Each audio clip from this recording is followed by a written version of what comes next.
असम के सोनितपुर जिले के अंतर्गत बेलिश्री चाय बागान में आज तनावपूर्ण स्थिति उत्पन्न हो गई। सुबह 7:30 पर अखिल भारतीय चाय मजदूर संघ के तत्वाधान में तथा संघ के केंद्रीय महासचिव रॉयल चेरन के नेतृत्व में चाय श्रमिकों ने बेलश्री चाय बागान में 1 घंटे का विरोध कार्यक्रम आयोजित किया। विरोध कार्यक्रम समाप्त कर जब श्रमिक काम पर लौटने लगे तब देरी से आने का आरोप लगाकर बेलश्री चाय बागान प्रबंधन ने उन्हें काम से वापस भेज दिया।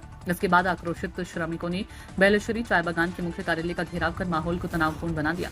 घटना की सूचना मिलते ही मिशामारी और बेलिश्री पुलिस के साथ श्रम अधिकारी घटनास्थल पर पहुंचते हैं। पुलिस और श्रम अधिकारी वहां मौजूद अखिल भारतीय चाय मजदूर संघ के नेता श्रमिकों और बागान प्रबंधन के साथ एक बैठक करते हैं। चर्चा के बाद अतः बागान प्रबंधन को श्रमिकों को पुनः काम पर नियुक्त करना पड़ा। इसके बाद स्थिति शांत हो गई। असम से प्रशांत वैश्य की रिपोर्ट। আজি এক প্রতিবাদী কার্যসূচী ৰূপায়ণ হৈছিলে আৰু ইতিমধ্যে উক্ত স্থলত আপুনি আহি উপস্থিত হৈছে, কি ক'ব? এতিয়া যিখিনি ইয়াতে তেওঁলোকৰ দাবী আছিলে, তেওঁলোকৰ দাবী এটা আজি 20 মে'ৰ তেওঁলোকৰ এটা ষ্ট্ৰাইক আছিলে। সেই সংহতিত তেওঁলোকে ইয়াতে এটা আন্দোলন কৰিছিলে আৰু সেই তাক কেন্দ্ৰ কৰি কিনে এটা ডিস্পিউট এটা ইয়াতে সৃষ্টি হ'ল। তেওঁলোকক মেনেজাৰে সোমাব দিয়া নাছিলে, কিন্তু এতিয়া বৰ্তমানে 11:30মান বাজি আছে। ডিস্পিউটটো শান্তিপূৰ্ণভাৱে ৰিজল্ভ হৈ গ'ল।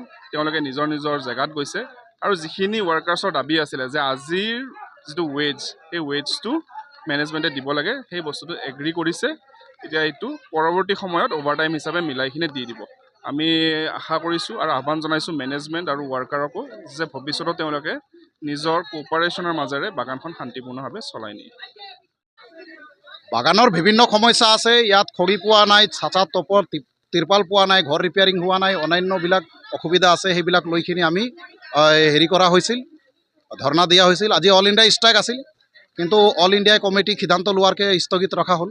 কিন্তু এতিয়ালৈকে সেইকাৰণে আমি এক ঘণ্টা ধৰ্ণা কাৰ্যসূচী 8 বজাৰ ভিতৰত, কিন্তু 8 বাজি মানে বোলে বাকী আছিলে, তাৰ আগতে আমি চেছ কৰিলোঁ। তাৰপিছত কাম গৈছে, 5 মিনিট বাকী আছিলে 8 বজাত।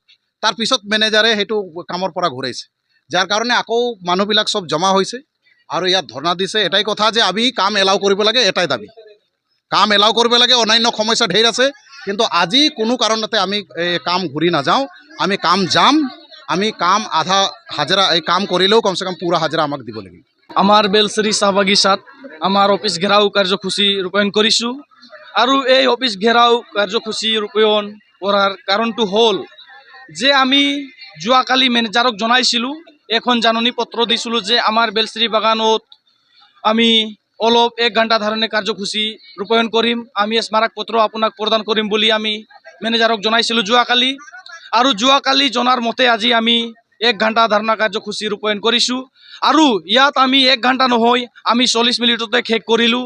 আৰু 50 মিনিটত আমি 7:50ত মানুহবিলাকে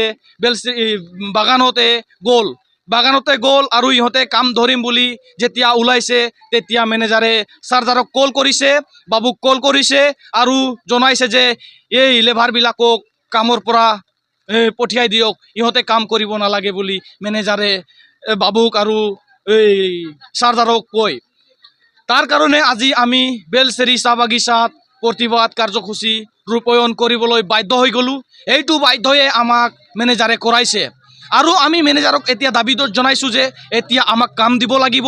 আৰু এতিয়া যদি বা মেনেজাৰে কাম নিদিয়ে তেনেহ'লে আমি ইয়াত দিনটা গোটা থিয় হ'ম আৰু সেইটোৰ দায় একমাত্ৰ মেনেজাৰে হ'ব।